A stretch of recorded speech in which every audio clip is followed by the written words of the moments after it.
Greetings from Podcastville. The church is brought to you by Stamps.com. Listen, this holiday season with nobody able to travel to their loved ones, people are going to be mailing more stuff than ever before. The post office is going to be busy. You don't need that hassle. With Stamps.com, you can mail anything from the convenience of your own home. Plus, it saves you money with deep discounts you can't get at the post office. Let me explain something to you. I've been with Stamps.com for maybe 10 years now. My wife uses it. She loves it. She loads up the boxes. She leaves them outside, and the mailman picks them up. Stamps.com brings the post office into the comfort of your own home. Now, don't spend a minute of your holiday season at the post office this year. Sign up for Stamps.com instead. There's no risk. With my code CHURCH, C-H-U-R-C-H, you get a special offer that includes a 4-week trial, plus, ready for this one? Free postage and a digital scale. I would put the digital scale up, but they'll throw me under the fucking jail, so I can't do that stuff. I can't have a scale on that, and people think I'm weighing stuff, and they'll send a picture to the cops or whatever. But anyway, no long-term commitments or contracts. It's easy. Go to Stamps.com, click the microphone at the top of the home page, and press in church, C-H-U-R-C-H. That's Stamps.com, press in church, and you'll never go to the post office again. God damn it. The church is also brought to you by Blue Chew. Guys, remember the days when you'd wake up, all you had to do was fucking just think of like a tit, and your dick would get as hard as a fucking piece of concrete. All of a sudden, I tear my fucking hamstring, and I'm having fucking problems with my dick. Here's a guy who knocked up his wife at fucking 50. Listen, if the wood is weak, Uncle Joey's got a fix for you.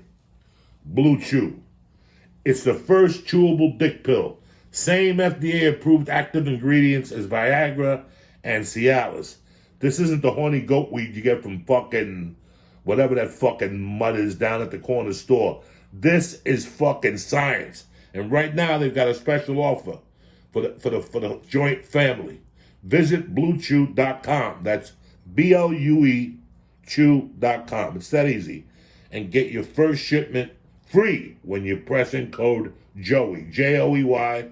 Just pay for the $5 shipping. And again, that's blue, like the color of your dick vein that's going to be popping the fuck out of that helmet. You're going to be spreading blue dick juice all over the fucking place. So go to bluechew.com and use code Joey. Listen, maybe you don't have problems with erectile dysfunction, but you want to be remembered. I'd eat fucking 10 of these fucking things and go in there deep into the murky waters. I would never eat 10 of these things. But anyway, you know what I'm saying. You always want to be prepared. You never want to give a bad performance. It's COVID. If you're gonna die, it might as well be for fucking a good reason. Take 2 of these and call me in the morning. Wake up in the morning, she's fucking cockeyed. That's it. Go to bluechew.com, use code CHURCH. Let's fucking get this party started. Give that Indian some fucking gin.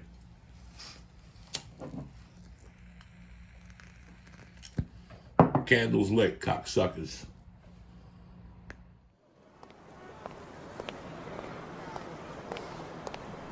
Hey, how you doing? Come on in. Yeah, Joey's in the back. Hey, look who it is. What's happening, cocksuckers? Check 1, 2. Welcome to Uncle Joey's Joint.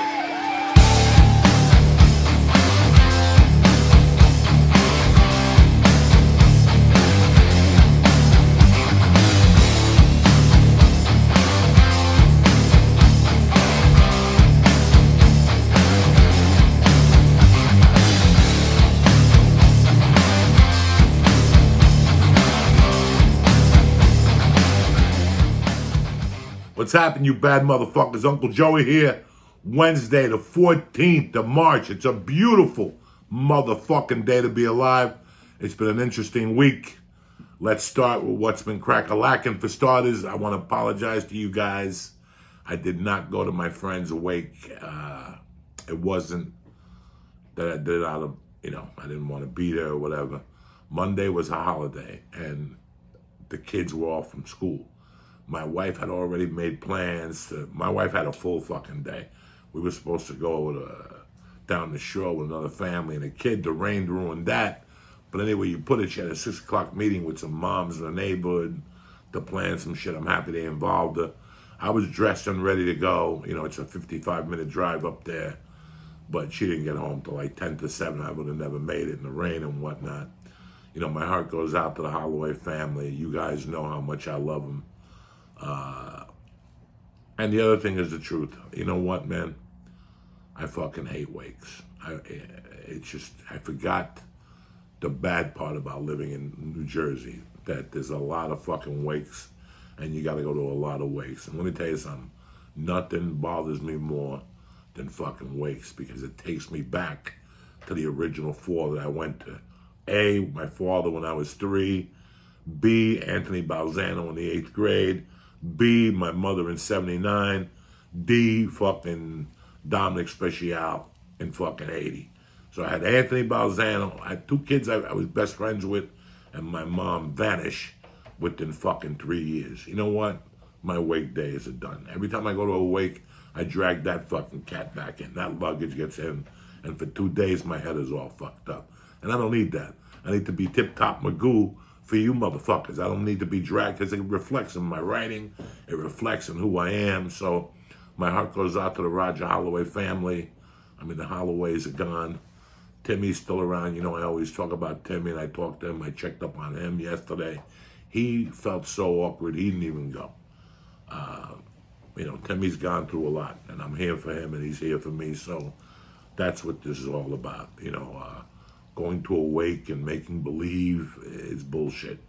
I said a prayer here, I lit a candle here, and my day was fucking complete. And that's how I made my fucking peace with it, you know. So I'm always straight up with you guys. I want to let you know what I'm feeling, what I'm thinking, what I'm doing. Just so you know, listen, we're all human here. Just because I go on stage, just because you see me on the TV, doesn't mean I have the same things that you guys are going through. I go through all that shit. I'd read those Patreon emails. People are having a hard time. And I get it. You know, some guy wrote me an email about he wanted to come see me last Wednesday in Point Pleasant, but the fear struck again. I get it. I almost fucking made a U-turn 18 times. So we're all coping with what's on our table right now. I'm just here to make it a little easier for you. If I could take your mind off it for an hour, we got a fucking hour. Since it's Uncle Joey's joint today, we're going to smoke a fucking dude. Why not? I got the weed that fucking Trump smoked when he got rid of COVID.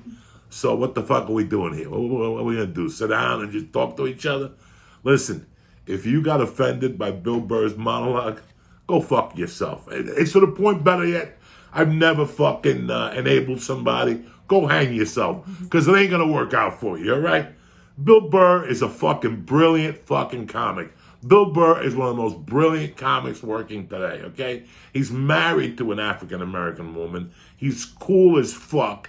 And he went up there and gave it. I read some guy that after his first 3 minutes, I had to turn it off and shut it off. Well, listen, do yourself a favor right now. Get a shot of COVID and stick it up your ass and go for broke, because you ain't going to make it. It's going to get tough. You know what I'm saying? You're just not going to make it. Bill Burr is fucking amazing. And what he did was fucking brilliant. And you know why people got pissed off? Because he wasn't fucking lying. See, nobody ever wants to hear the fucking truth. Nobody ever wants to hear the truth. God forbid you tell somebody the fucking truth. They want you to blow smoke up their ass. We're in a society that you can't, he said that. Who gives a fuck what they said?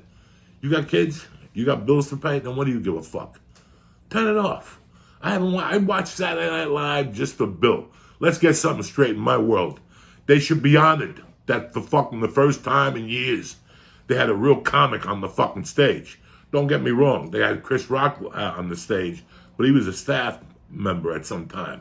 I'm talking a hardcore fucking road comic that's a fucking savage. It's Bill Burr. Just him being in those sketches with those fucking, you know, IO people, whatever the fuck they are, Improv Olympic and whatever, they're both for sale. There's a reason. That business is going out of business. There's no business. It's a bunch of people sitting around watching 8 guys doing sketches. Fuck you, bitch.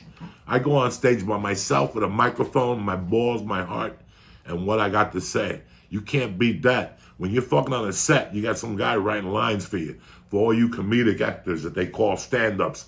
Nothing bothers me more when they call a guy like Will Arnett, sweetheart of a guy, a comedian. It pisses me the fuck off. He's not a comedian. He's a scripted comedic actor.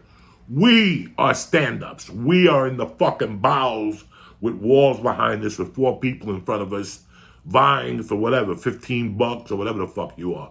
It's a different animal. So remember, Saturday Night Live and stand-up, 2 different fucking situations. That's a bunch of people that get together in Chicago and they go to Second City and they train for 4 or 5 years on how to do sketches or whatever. That's great.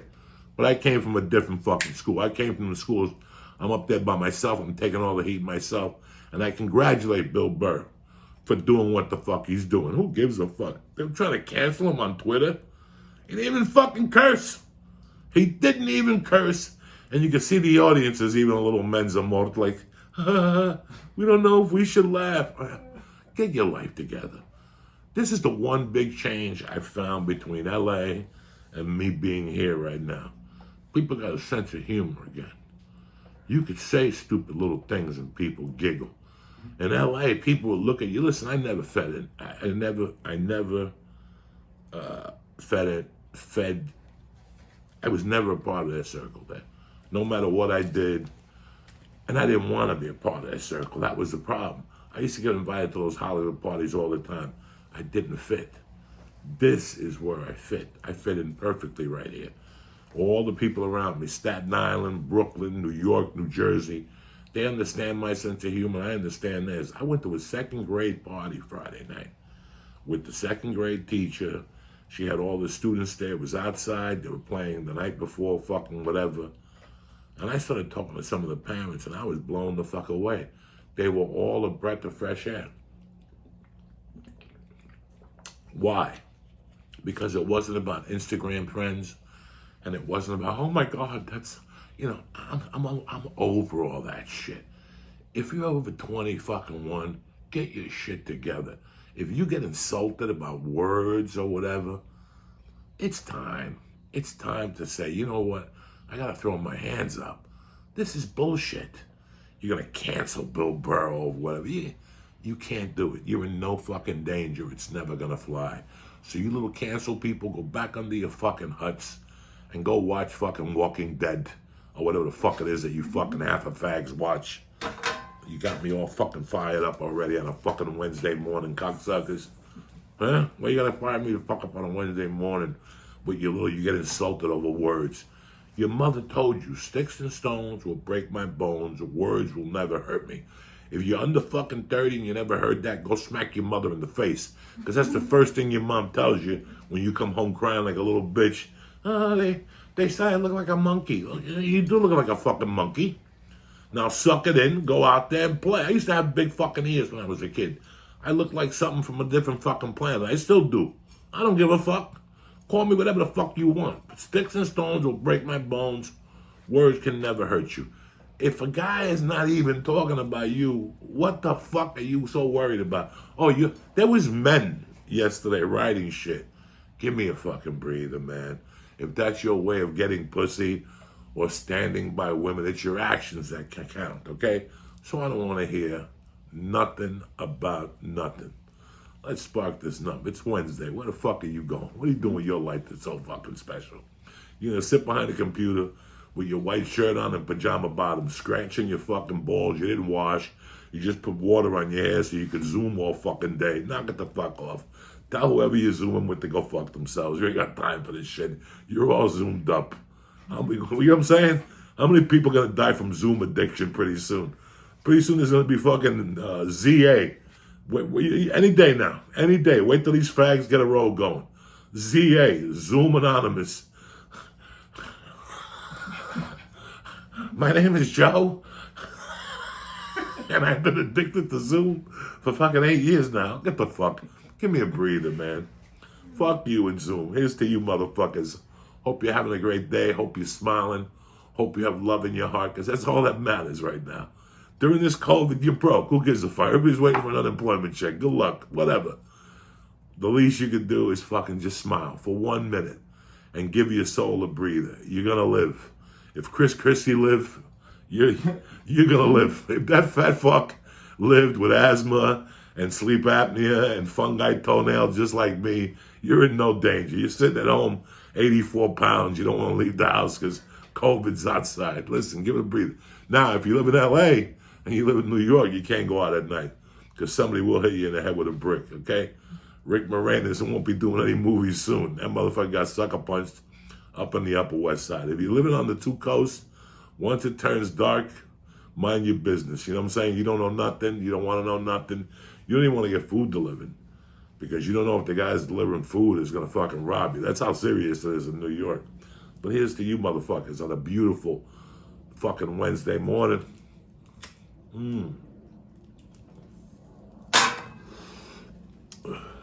Oh, this is the shit. This is the Chris Christie smoked before they let him out. They gave him this and a cheeseburger. And they said, it's time to go home, Chris Christie. They gave him like 3 White Castle burgers. That motherfucker was happier than fuck.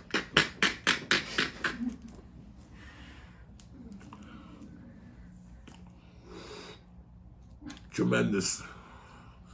Fucking tremendous on a Wednesday. We can do this in America. I'm 57 years old. Listen to me. All you motherfuckers that are anti-American, whatever. I am 57 years old. Like I told my daughter the other day, what other country can a 57-year-old go up on stage with no material, talk shit, and get paid? America. What the fuck are we doing? What are you complaining about, bitches? Who gives a fuck who's president? You gotta run your own game. Your game is life. That's all that fucking matters. Somebody being there, you motherfuckers arguing about politics 10 hours a day. You're fucking just talking for talking. Talk about the most important things in your life. Your kids, your wives, what you do for your life. That's it. Everything else, I don't want to hear about the GOP or they're holding back. Who gives a fuck? Get a gun. What are you bothering me for?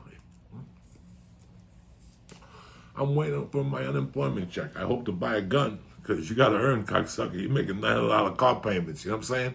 Look at this smoking here. This is the way I like it. Now we're talking about Uncle Joey's joint on a fucking Wednesday.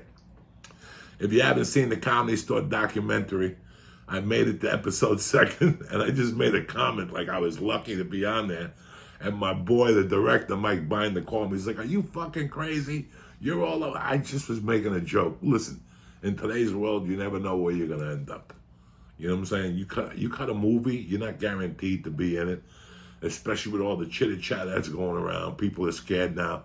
So I'm very happy that Mike Binder put me in that documentary because he knows that I was at that Comedy Store for 23 years of my life, the same way he was. We all have we all have our personal Vietnam stories from the Comedy Store, whether they're good or bad. But hey, I'm here in this house because of the Comedy Store.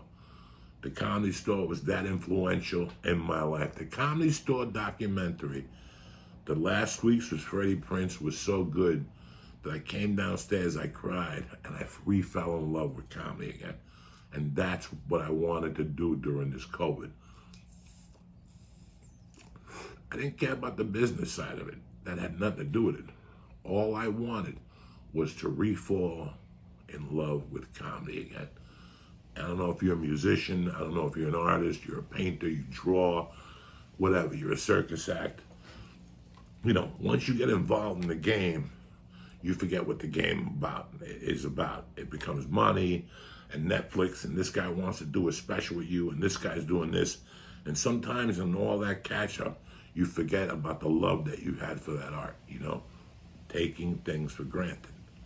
You know, you got your wife, you got your girlfriend, she does this, you do that, and all of a sudden, boom, one day she's dead. And you realize you took it for granted. I took comedy for granted for a long time. Not because I'm an asshole, just because there was so many other things going on. I'm happy things slowed down. And I got to fall in love with comedy again. You know what part I am with comedy right now? We're holding hands, walking down the street. We haven't even fucked. I haven't even seen her tits yet. I haven't even gone to try to go to first base. We're just walking and talking about what interests we have. I'm falling in love with comedy again. I'm telling you this from the bottom of my heart. For a while there, I was a little disenchanted. It wasn't stand-up. It was the business side and the bullshit, and you gotta fucking sell tickets. I wanted all that to disappear. I wanted just to fall in love with comedy again. I ordered the fucking book again. I fucking went back to square one. I mean, I'm digging it. I watched the Rodney specials. I watched Bill Burr again the other night. I actually watched Saturday Night Live, which I fucking won't even put on. You know, I put it on the first week for Punky Johnson, the girl. She's from the Comedy Store. I give her all my fucking heart and soul and congratulate her for becoming a member of Saturday Night Live. So I watched it because of her. But after a while, I just saw her first sketch and then I fucking fell asleep or something. And I watched it this week because of Bill Burr, you know. I've been watching a lot of stand-up lately. A lot of Hicks, a lot of Kennison, a lot of Dice, a lot of Richard Pryor.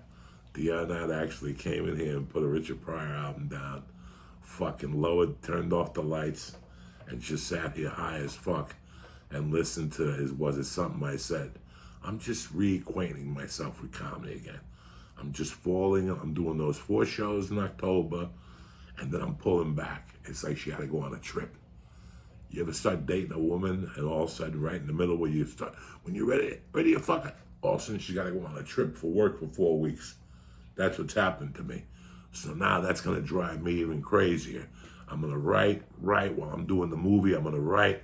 I got some good ideas cooking. And then we'll see what December looks like. If December looks good, we'll go fucking, we'll put a couple Jersey dates together. My man Sam Tripoli's got the Comedy Dojo. You know how much I love Sam and how much he was there for me. I might as well go with Sam at the Comedy Dojo. I'll keep doing Uncle Vinny's joint. My boy Danny just contacted me. He's got a couple of weekly rooms all over the fucking state. You know, he's not going to put my name on the flyer. I'm just going to pop up and do 10 or 15. And I'm very happy with that. But I'm getting a chance to fall in love with comedy again. And that is fucking great, man. And that's good for you motherfuckers. And you know what else is good for you motherfuckers? That I don't give a fuck. That's a triple threat now. What are you going to do? Take away the joint?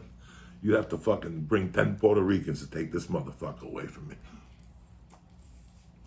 And guess what? They don't want it. Because this shit is packed in fucking heat today. What do you think I'm doing? What do you think I'm showing up with some fucking Susquehanna Jersey weed grown in Morris Plains? Go fuck yourself. You know me, motherfucker. This was cut before the fire a long time ago.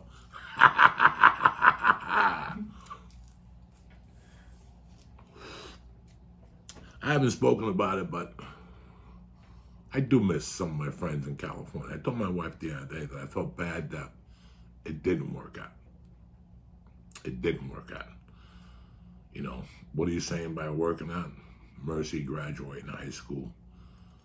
Me being fucking 67 or whatever the fuck I'm gonna be. And us moving to some retirement community. And that's it. That's what and me living in LA, being at the store. You know, I felt like, in a way, I failed, but we didn't.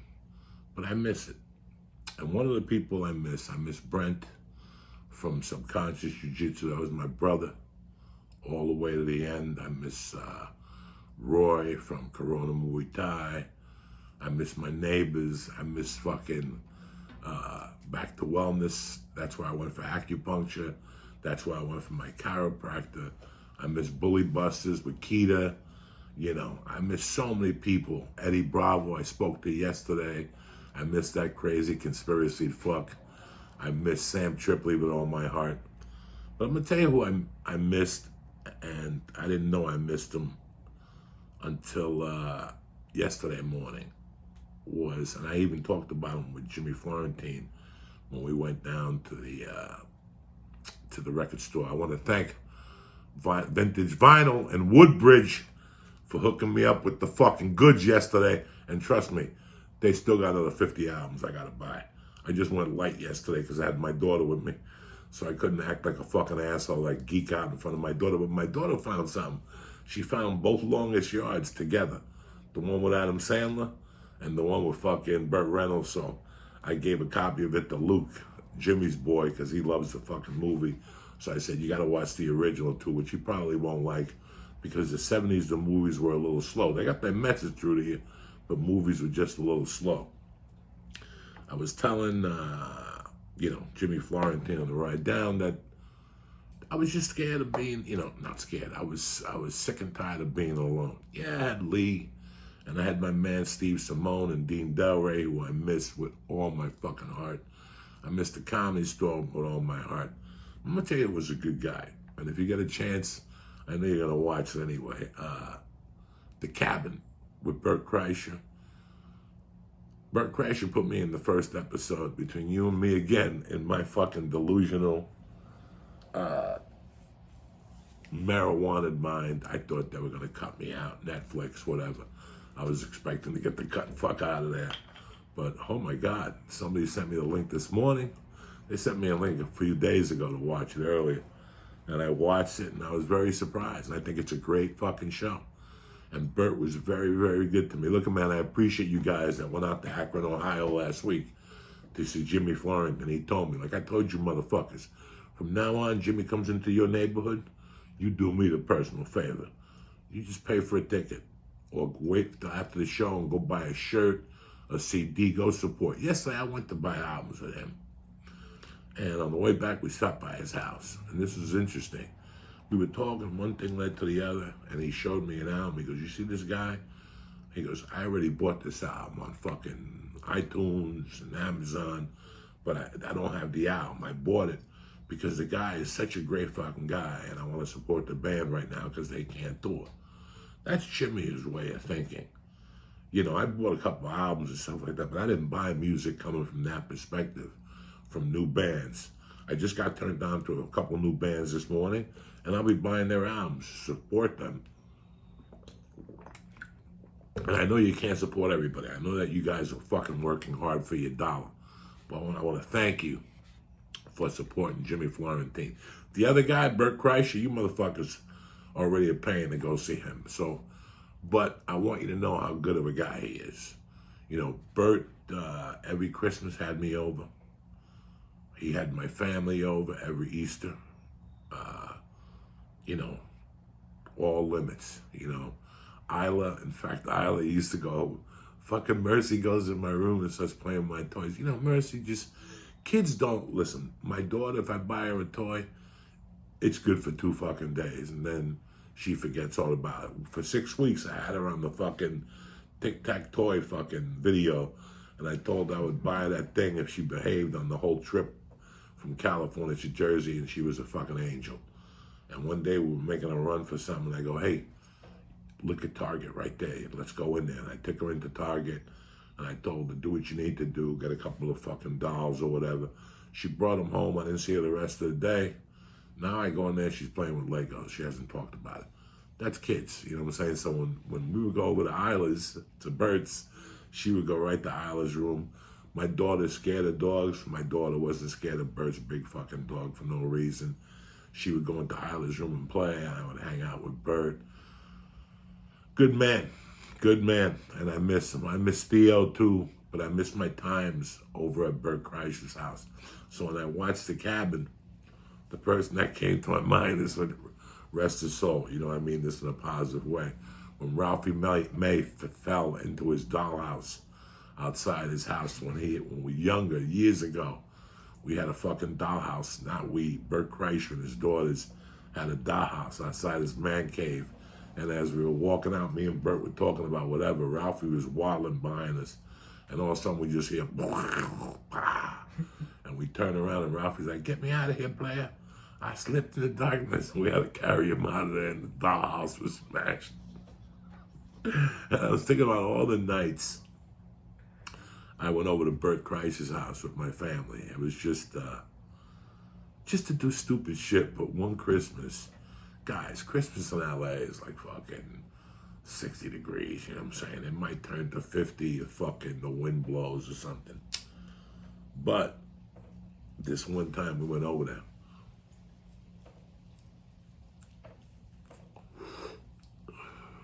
Tremendous. And they had the pool open. And Uncle Bert starts fucking around saying, I'm thinking of jumping in the pool and all this shit, right? So a kid jumped in the pool and all the other kids wouldn't jump in. And Mercy goes, I'll jump in the pool. And Bert's like, I dare you, Mercy. And Mercy's like, watch this. And she fucking, this is Mercy's like 3, guys. Mercy loved to fucking swim and jump in water and stuff. It's nighttime. It's fucking cold out. They didn't believe him. Mercy's like, I'll go in. And they're like, Mercy, go. And my daughter started looking at the water, and she started getting fired up. And all of a sudden, she started fucking running to the thing. And before she ran in the pool, she stopped and she goes, Dad, hold my ring. I gave her some fucking little fucking ring she got in a Cracker Jack box or some shit. And she hit the pool, and we fucking died of laughter. And those are memories. We didn't have to tape it. We didn't have to take a picture of it. We just laughed our asses off. And ever since that day, Bert and Mercy got tighter. So she asked me about a week ago, how's Uncle Bert doing? And so the whole thing. So, you know, man, I said some things a few weeks ago about LA. And I realize now that I do miss some of my friends. And it's fine. We communicate. We talk. We chit-chat from time to time. And that's it. I checked up on Theo. A lot of you people said, check up on Theo. I checked up on Theo. He was fine. You know, he's going through what you're going through. Did we make the right decision moving here? What am I going to do with my life? What happens in 6 months? Do I take the vaccine?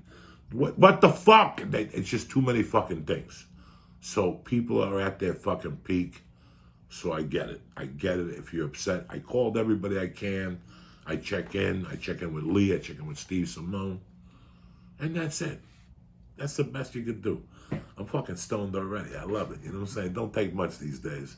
I've been kind of, you can't smoke all day because I'm busy.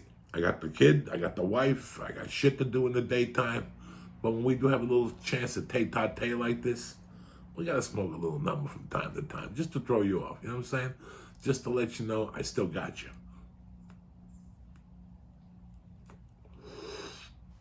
I feel good. I've been working out, been eating right. My sleep has been fucking tremendous. I got a good 7 hours straight now. No more staying up late nights. No more nothing. If you see me up late night, it's because I probably fell asleep like at 9:30. And now it's 3:30 in the morning. I'm more like lurking like a fucking animal. That happens to me. It hasn't happened in the last couple of weeks. I think it happened like 2 weeks ago. I woke up like at 4. And I'll stay up. I'll play. Instead of laying there and fighting myself and being angry, fuck it. I get up, I write a little bit, and I fuck around and tweet and get everything ready. So when I come back later on, everything's fucking done for me. Tomorrow I got an appointment with the heart doctor to make sure everything's all right. It's by fucking Zoom from California. So hopefully he fucking, I got to go on Zoom. So hopefully he fucking submits me to a doctor here. Not that my heart is bad or whatever, but all this anxiety hasn't helped. So I'm in the same position as you motherfuckers. But like I said, you can't be like that guy that sent me the thing and he goes, my anxiety tackled me again. Listen, we're all going to be scared. And we all have our fears. I want you to tackle them in different levels. I don't want you going, well, okay, I'm going to tackle my fears. I'm going to go from being at home for a month to Giant Stadium to see Guns N' Roses. You'll fall apart. Just take little baby steps. The store, a circle of 3, a circle of 6. Then go home, be scared for a week or so. Test yourself. You'll probably get fucking paranoid. And just linger out, guys. These 4 walls, they only get smaller when you're going through what you're going through. The 4 walls just get smaller. So don't let yourself get caught up in 4 fucking walls. Go outside. Stand on the side of the fucking building. There's no COVID on the side of your building. There's no COVID on the side of your house. It's just you.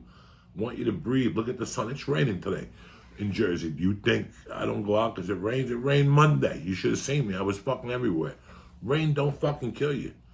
Depression does. You fucking hiding does. You not expressing yourself, that's the shit that kills you. You not letting out your stress, that's what fucking kills you. You not working it out, writing it out. That's what's going to put you in a fucking hole. Not the fucking, oh, I'm going to die from COVID. No, you're not. Chris Christie made it. We're good. Once you saw that motherfucker walk out of the hospital, you were like, oof. Unless you're in worse shape than he is. You know what I'm saying? But if he made it, he's fine. Trump's 74, overweight, he's fucking fine. Listen, guys, I think the media played with our heads a little bit. I think that the deaths were exaggerated. You guys all know this. And I think that right now it's the virus is fucking, mutated, and it ain't taking people. Take your chances. Get your life back. Go get your life back. Oh, you lost your job. Start from scratch. Go get a new fucking job. Oh, you don't like your job? Well, this is the time to get the job you fucking like. Right or wrong? It can't get no worse than this. So go for what you fucking go for. It can't get no worse than this. Listen, in 1991, I got on stage. I had a job. I was making good money. I was flipping cars. I was doing roofs on the side. I wasn't fucking, Jeff Bose, whatever his name is, the guy that owns Amazon, the little Cuban dude. But I was making a little bit of cash. But was I happy? I was fucking miserable. I was fucking miserable. And then through the grace of God and my ex-wife, some way I got up on stage at the Comedy Works in Denver. And, it didn't take a fucking genius when I walked off that stage. I didn't know if this was my calling, but I knew that it was what I wanted to do. I knew I enjoyed roofing. I enjoyed working with the family. I enjoyed working a day job. I'm not a lazy person. But at the same time, I wanted to do comedy bad. I did it a couple times after I got on stage the first time. I did it a couple times in August. I came back to New York in 91 and snuck some spots in some places. I was fucking terrible. But I knew it's what I wanted to do. Now I was in a dilemma. How was I going to do comedy, have a child, and, maintain a relationship with a wife? When you're 28, that's a tough dilemma to put together. Now I do it because I know exactly what my duties are. You can't waste time. When you're 28, you don't know that. You still want to go to your buddy's house and watch the game and play fucking Nintendo, whatever fucking football you motherfucking plays, Madden or whatever. Once you get a family, all that ends. All that ends. You got to put all those things aside. I wanted to do comedy so bad, but I had so many fucking things on my plate. I didn't know where the fuck to start from. When I walked in that fucking house, October 15th, which we're gonna come on the anniversary on fucking tomorrow. When I walked in that house, October 15th, to get lunch, something I forgot. And my ex-wife was standing in the kitchen with a piece of paper. We had a kitchen, and then we had like a little desk next to it. It was just like a 2-bedroom condo in Boulder. And she was showing me this loan that I had taken and paid back and why I had taken it. If she was making such a big deal about it, there was no argument or nothing. She just said it was time for us to take a break and for us to get separated. When she said those words to me, guys, it's like the most bittersweet moment of my life.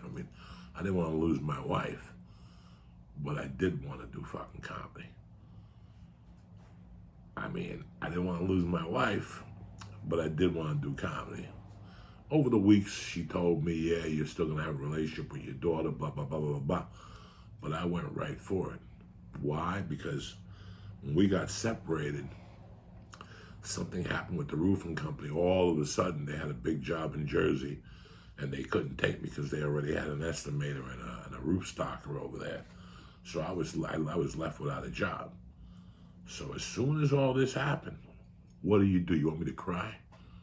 I lost like a $70,000 a year job in 1991. Did you want me to cry? Yeah, I was gonna feel it in my pocket, but no. It was the perfect time to get into comedy because I had nothing to lose. So right now, guys, you got nothing to lose. If there's something you want to do, this is the time to do it. You're on your fucking grandmother's couch anyway. It can't get no worse than this. They won't even take your ass at the shelter. So you might as well go with this for right now and take a chance while you could do it. I don't want you to think that having fucking $10 in your pocket is going to change your life. No, it's not. you're still going to have the same problems you've always fucking had. What do you think? Those skeletons just miraculously disappear? They fucking don't. So, what you need to do is grab your notebook, start writing, and move forward. I don't care whether you want to be a painter, whether you want to do beats. You know, I was talking to a kid online the other day who wants to do beats. He doesn't know where to start. I said, fucking do beats. I don't know. There you go. It starts with a fucking beat. And then figure out the synthesizer. I don't know that world. I don't know nothing about that world. I can't walk them through them. But don't hit me with you want to do. It's time to do it. You know what I'm saying? I want to do 1,000 things. I wish I would have done 1,000 things. I wish I would have went to Hawaii and had some orgies and shit, but that never happened, okay? I never had an orgy in my life. It's disgusting, especially now to think about it. Let me see what else I want to cover with you guys here today. We got that. We got that. We got that. We got that. Oh, I want to talk to you something about very important, all right? The Patreon tiers. Listen, I love doing Patreon. I love you motherfuckers to death. You guys were my therapy. August, September. You guys were my therapy. Listen, when you have 14.5 thousand people, what's 10% of that? That's emails. And you guys know if you're on my Patreon, I answer back emails. Some are very simple emails, but some of you guys lay heavy shit on me. If I tell you my fucking schedule, you would die with it. There are nights I sit down at 9 o'clock on that computer. I kiss my daughter goodnight, and I wrap up that computer at 1 in the morning. And that's just answering emails. Now I still got to do a podcast, and I still got to fucking do an intro for you guys, which I love. I love doing all this stuff. I love being in the car and hearing a new song and going, I'm going to use that for the intro tomorrow, or I wake up. That intro is done very organically, you know. I wake up in the morning, what song do I want to hear? This morning I gave you what I gave you, bam, there you go. There's no drama. All I'm trying to do is get you started and take your mind somewhere else in the morning with a little bit of music. You know, I used to do it on Twitter where I put the saying, and then I put videos up of the songs I'm feeling. With this, I can combine it. It's tremendous. You know, I'll put on something, and what I'm saying is what I'm fucking feeling. What I got to do today. Like, I work myself up. Today's a no-nonsense day. They ain't giving away shit. I start calling myself a piece of shit. You got nothing coming. You got to do what you got to do, because it's true. Everybody's walking around thinking you got something coming nowadays. You got nothing coming. You know, when this fucking pandemic is over, they're going to throw you out of your apartment if you didn't pay rent. It's that simple. I know people who have not paid rent since fucking April. And the landlord said, this is great, but when your lease is over, you got to go. You know, somewhere along the line, you're going to have to face the fucking realities of this COVID situation. So I want you to plan for it. Listen, people have couches. Don't be fucking so proud that you can't ask. Don't be so proud. That's what I'm seeing. I saw that in California. All those people, all those fucking nitwits now got to deal with their jobs, and they don't have jobs, and they don't have the fucking means to keep living up in Studio City. Trust me. I had neighbors that were fighting for their life to put 2 nickels together. Now they're going to really fucking see it, and you know, because it affects your image. See, they live for the Joneses out there. I don't live for nobody. I live so my daughter can fucking eat. You follow me? I live so my daughter can eat. I drive a Subaru. You don't see me paratrooping in fucking Hawaii. I don't give a fuck. I'm here with my family. That's the most important thing I can do. But those people in LA, the people that were in my neighborhood, they have a certain image to keep. Who do you think's paying for those fucking nannies? There's been more fucking Mexican nannies deported on purpose. I guarantee those fucking white people call the cops and go, I got an illegal nanny here. Come get us so I could lose the $1,200 a fucking month. Because they're running like 3 nannies. I swear to God. So a bunch of nannies had to get fucking fired. People had to start drinking. You know, alcohol sales are through the fucking roof. I've spoken to drug dealers. Cocaine sales are through the fucking roof. You're smoking, I'm smoking. We ain't all that broke. We're living off of something. Some of you motherfuckers got reefer, but the most important thing is you living for the Jones motherfuckers. It's going to be a little tough now when the Jones are related to COVID. How does it feel now? talking about your boats and shit. Forget that shit.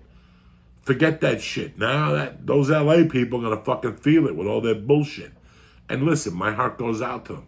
They drank the tea. In 2005, when I drank the longest yard, I drank the tea. But in 2006, when I realized I was still the same piece of shit I was, it was all over. The tea fucking wore off, and I realized what that game was about. And it's about fucking just doing what you're doing, pushing fucking forward.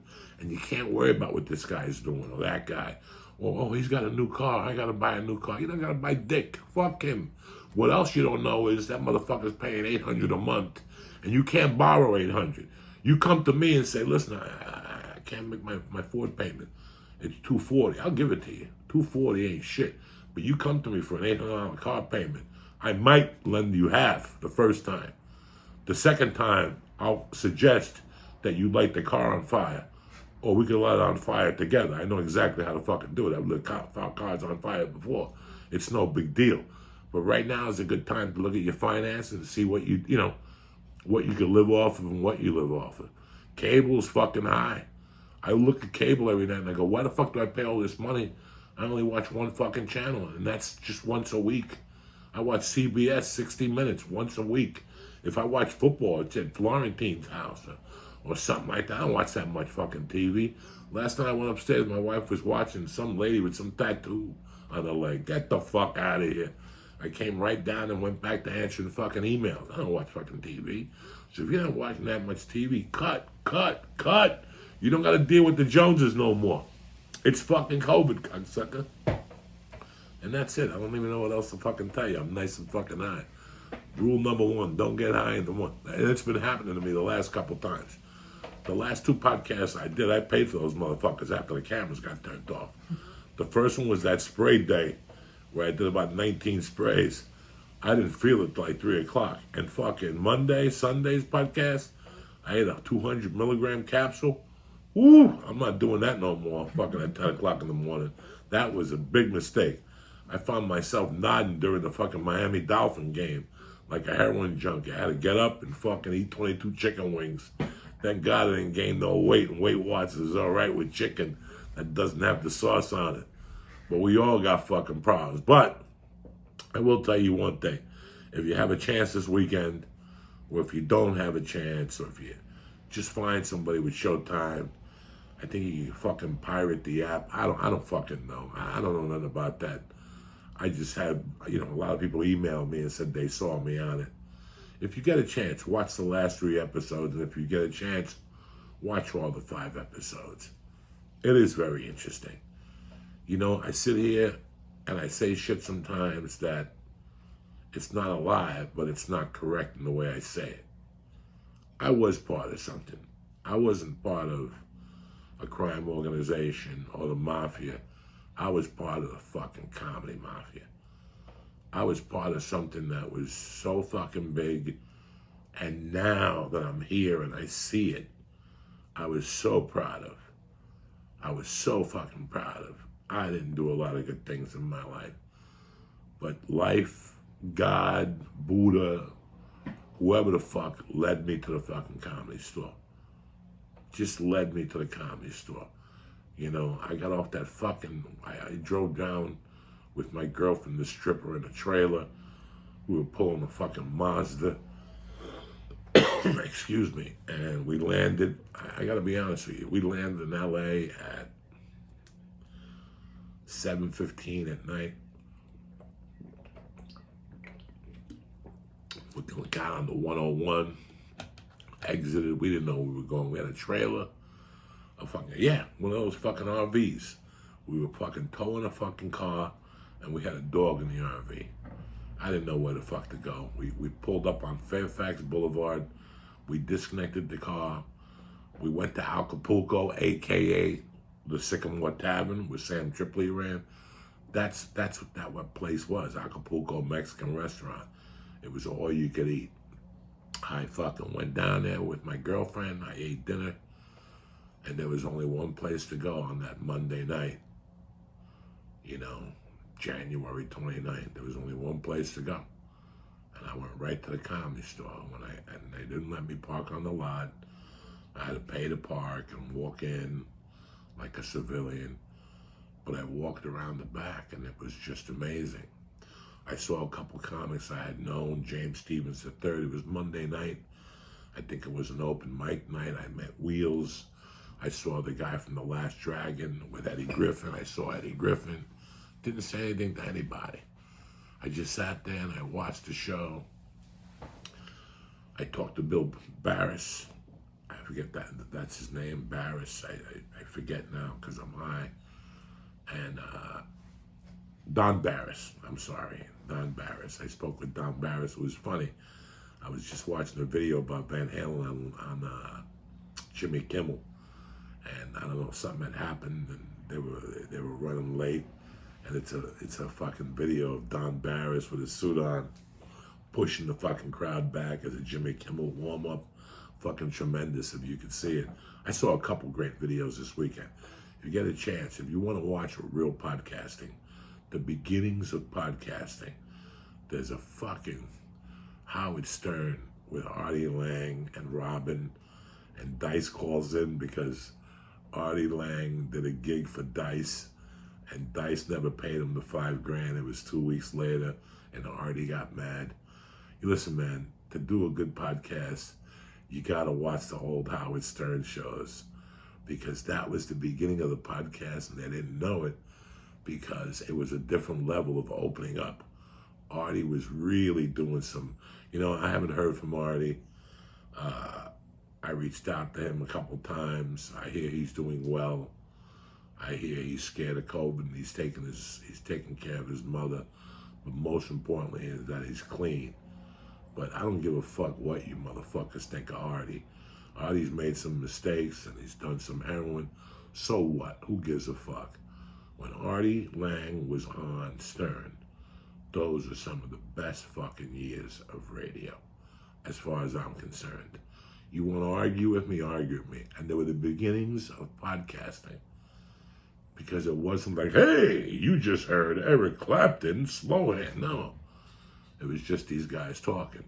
And he went from this chubby little Italian guy that was doing blow and gambling, and he, right before your eyes, he changed this to this guy that was now wearing sunglasses and was talking about going ahead and getting heroin and shit like that. It's brilliant. If you're starting a podcast, if you're thinking of starting one, if you're doing a podcast, if you think you could be doing a little better, let me tell you because listen, 3/4 of the shit I do here is Stern and Rogan combined. That's it. And I add my own personal flavor, and I talk from the heart and my balls. Well, let's be honest with you. We all have influences for something. For comedy, it's always been Lenny Bruce and Richard Pryor for me, For music, it's always been, Eric Clapton, David Gilmour's guitar,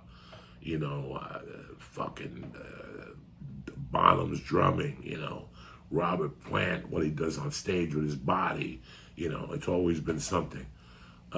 When it comes to podcasting, my two fucking heroes were Howard Stern and Joe Rogan. I mean, they just, somewhere I wanted to be in the middle of that. I don't have the intelligence of Rogan. I don't have the interviewing skills of Howard Stern, but I got the heart, and I've studied them both, and I try to bring that to you guys. So always remember that. Before you go into something, you got to have a guide. Some guy that you're watching that you're going, is that he's doing it. I'm a fan of that motherfucker. I like what he's doing, but I would do it differently. That's where the art comes in. That's where the word art comes in, and creativity. This is what this has been, This is not a brain surgery here, guys. This is not brain surgery. This is a wall, a couple iPhones, a fucking portable mic that's on the fucking thing that picks up everything. I mean, last night I went to tape a fucking thing for you guys, and I had to go upstairs and tell my wife to turn the TV down. That fucking microphone. You can't have a conversation. If you're having a conversation down the block, the FBI can take into that microphone, clean it up, and hear the fucking conversation down the block. These mics are great. This ain't no fuck. Cost $49.95, $69 on fucking Amazon. You're looking to start a podcast, just go to fucking Amazon. I promised you guys I didn't want to come up with glitter and glam. I will promise you one thing, though. I think for the Khabib fight, I'll have the bar ready for you motherfuckers. And I'll do like one of those fight type things where we'll watch the fight with the last 5 fights in the card. I'll talk about it. I'll get somebody to come up, It won't be a big time production or nothing. But by that time, I could probably give you the first glimpse of the bar. That's what I'm going to use it for sporting events. Maybe we'll do a movie podcast sometime and we'll do it in there. Look, the wheels are fucking spinning, cocksucker. I'm not just sitting here fucking, jerking off here. I'm fucking thinking. I'm thinking of better ways because I think they're going to lock things down somewhere. I hope not. My daughter's going to school. I hope a kid don't fucking sneeze. First kid that sneeze, I'll lose my daughter sneezes. She got fucking allergies. That's why she drives me crazy when she sneezes too. But, if they close this down, which I hope not. I hope that I'm not crazy. I don't know how cold December and January is, but I just want to keep doing this with you. This is it. It's not going to be no fucking big lights and Hollywood produce. I don't need the aggravation. All we're doing here is fucking communicate. And if this is the easiest way to do it, so be it. You got everybody here. You got Bruce Lee. You got Sid the Squid Moncrief. You got Palisade Amusement Park. You got my man Charles Bronson.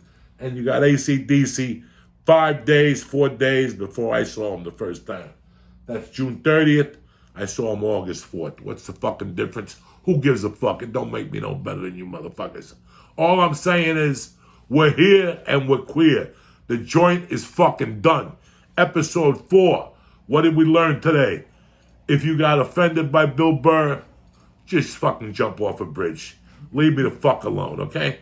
Leave me the fuck alone. Number 2, Bert Kreischer is a bad motherfucker. Give him the respect he deserves. He comes to your town. I don't care if you go after the show and just buy a $10 hat. Support. Number 3, watch the Comedy Store documentary. It means the world to me. It means the world to me. Download the Showtime app. Showtime's got some great other shows on there also. And watch that documentary. Because it means the world to me that somebody took the time. It means the world to me that after I punch the ticket, people are going to watch that fucking thing and go, wow, we didn't know he was a part of that. Yes, I was. With all my felonies and all my problems and all my addictions, I was still a fucking part of that. I came there, 15 years or maybe, 10 years after Kennison's fucking crew rolled out of there. We came up there with a whole new crew in 98, and we took it straight to 2007. I took a couple of years off. I came back to the store in 2013, and dog, I closed that motherfucker out on March 3rd. So guess what? I'm like a fucking captain up there at that fucking Comedy Store. I paid my dues. A lot of people became regulars and didn't fucking make it out. I walked off that stage on March 3rd the same way I walked out of that podcast studio, with my head held high. I gave you the best job I could give you, and I walked out of there with fucking dignity into the fucking sunlight. You can't fucking beat that, guys. And that's all I'm trying to tell you. Don't ever let nobody tell you it's time to go, like I'm doing right now. I'm going to bow out of this one because I'm a little too high. I love you motherfuckers with all my heart. Thank you for supporting the sponsors. This week's is Blue Chew. You got to work on your dick. And Stamps.com. You got to up your business game. You want to sell globes? Get to selling fucking globes. Get Stamps.com. That's it, and that's that. I love you motherfuckers with all my heart. Patreon, $3, $5, $10, $15. You get the album review. You get the fucking lens. You get everything. And everybody gets a little work money. Everybody gets a little fucking tip. It's just, this doesn't just go in my pocket here. I spread it around a little bit. People need money. People need help. My man, One by One podcast, is helping me. Thank God. He's one of the most creative guys I've met in fucking years. Great man. My man Lee is up in Milwaukee. He put out a new podcast. Please support him because we're going to be going back and forth. And once he gets to Boston, I'll be doing Zoom appearances on him. Even though I don't like Zoom for Lee, I'll do whatever the fuck he needs because I want him to tell his Lee's podcast, I hope he does it like Aerosmith did their book. two guys telling their view on that particular night. And on like Ralphie nights or whatever, I could call in. But do me that favor and support Lee Syed. Anybody else who you're supporting during this time. You know I give you my fucking soul with this. You know I answer my messages on Patreon. We cut the messages from $3 to $5, and it's now called Dear Abby. And I did that for a reason, because I want you to contact me with real problems, not what kind of weed you're smoking, Joey. I already post those pictures up. So we switched that up. On the $15 tier, you get everything, and you get merch, but you do not get it till January 1st. This is what I'm saying to you. Why? Because we're backed up. We got the design. What do you want me to do? Put it on my fucking forehead? I can't do that. It only comes in XL and large, but let me talk to them. I got a lot of fucking XL3s and XL4s that I sell that I know are going to want stuff. So I'm going to try to fucking do that for you also, okay? The $3 one, you guys are the dollar ones that came on. You're getting everything except the album thing, the live videos, and the messaging. Why? Because you guys are the ones that were messaging me a lot. And the people that were giving more money weren't messaging me at all. So I had to cut that down a little bit. If you want to talk to me and keep up the conversation, you're going to get everything else in the fin. So what do you give a fuck? I'm going to talk to them today about hats and try to get those out sooner than later. And that's it, and that's that, guys. I'm trying my hardest to bring you comfort, to bring you happiness, and a fucking little laughter for a couple minutes every week, all right? Go to patreon.com/Joey Diaz. The podcast, this is always free. I don't give a fuck. Nothing interferes in this. This is my communication with the world. I put it up on Patreon also, so I don't have to fuck around with it or whatnot. But that's it, and that's that. Listen, it's the 14th of fucking October. We're halfway there. We're 2 months away from the new year. I don't know what the fuck to tell you. Have a great motherfucking weekend. I'll be lurking this weekend. I'm going to hit you with a little surprise video or surprise something. You'll get an album of the week. Maybe. I don't know. I'm only giving you 2 a month. But I might drop 3 on you because I'm a nice guy. You know what I'm saying? Stay black. Have a great day. Have a great weekend. Uncle Joey loves you. All right, cocksuckers. Like I told you in the beginning, Uncle Joey's Joint is brought to you by Blue Chew. Remember when your dick would be hard just because the wind would blow? Just like that. Your fucking dick would be hard. You would rub it through your jeans. You didn't know what to do. You get older, stress, COVID, the whole thing. All of a sudden you start getting the wood becomes a little weak. Fuck all that shit. I got a fix for that problem right now. It's bad enough you can't go to work. It's bad enough you fucking can't go anywhere. At least you got to give mama a little stabbing, and that's where Blue Chew comes in. Blue Chew is prescribed online by licensed physicians, so you don't have to go to the doctor's office and wait online at the pharmacy. You know how embarrassing it is to ask your doctor for fucking Viagra or Cialis or whatever the fuck it is? Blue Chew is cheaper than the pharmacy, and it ships right to your door in a discreet little package. Nobody knows nothing. You understand me? Remember the days? Remember that shit? Well, they're back, motherfucker, with Blue Chew. Like I said, it's cheaper than the pharmacy, and you can take them anytime, day and night, even on a full stomach. Right now, they got a special offer for the Joint listeners. You ready? Visit BlueChew.com. That's Blue Chew, BLUE Chew.com, and get your first shipment free when you're pressing code CHURCH. Just pay the $5 shipping again, and that's blue. That's it. Just $5 shipping. And again, that's blue like the color of your fucking helmet. You understand me? You ever get that helmet that turned blue? No. Now is the time. You're not dead yet. You don't want to die on FaceTime with fucking dead dick. Anyway, it's going to be popping when you hit that Blue Chew, dog. BlueChew.com. Use code Joey, Joey. BlueChew.com. Use code Joey. And thank them for continuing to sponsor the Joint. I also want to thank Stamps.com. Fucking tremendous. This is a service that, listen, if you're in business, small or large, you can't live without. Plain and simple. Stamps.com brings the post office into the comfort of your own fucking home. Skip the line. Print postage 24/7 yourself at home. Any letter, any size package going anywhere in this fucking great world right now from your couch. You can send anything. You can send a fucking leg to somebody in Bulgaria. Who gives a fuck? And the best part is the mailman will come and pick it up. No contact required. It's that fucking simple for you fucking COVID people who are scared to leave your fucking bathroom. You also get great discounts. You get 5 cents off every first class stamp and up to 40% off priority mail. Plus, you save up to 62 on UPS rates. Where the fuck are you going to get those numbers from? Uncle Joey.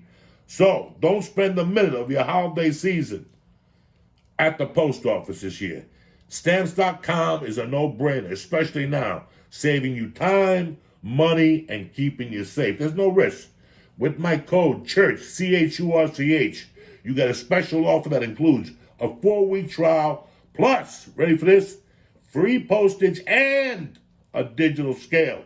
I told you, I got the digital scale, but I can't put it up here. I got problems. No long-term commitments or contracts.